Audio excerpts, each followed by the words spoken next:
السلام علیکم ورحمۃ اللہ وبرکاتہ۔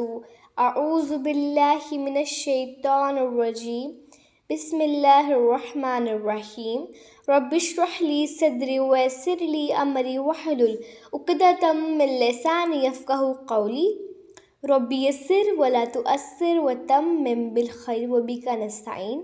آج میں جو آپ کو حدیث سنانے جا رہی ہوں وہ یہ ہے کہ نبی کریم صلی اللہ علیہ وآلہ وسلم نے فرمایا، جو دوسرے کو نقصان پہنچائے گا اللہ سبحانہ تعالیٰ اسے نقصان پہنچائے گا، اور جو دوسرے کو تکلیف دے گا اللہ سبحانہ تعالیٰ اسے تکلیف دے گا۔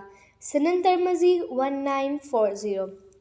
تو آئیں آج سے نیت کریں کہ آپ کسی کو بھی تکلیف اور نقصان نہیں پہنچائیں گے۔ اب میں آپ سے نیکسٹ ویڈیو میں اگلی حدیث کے ساتھ ملوں گی، تب تک کے لیے میرا چینل سبسکرائب کریں اور ویڈیو کو لائک کریں۔ جزاک اللہ خیرہ۔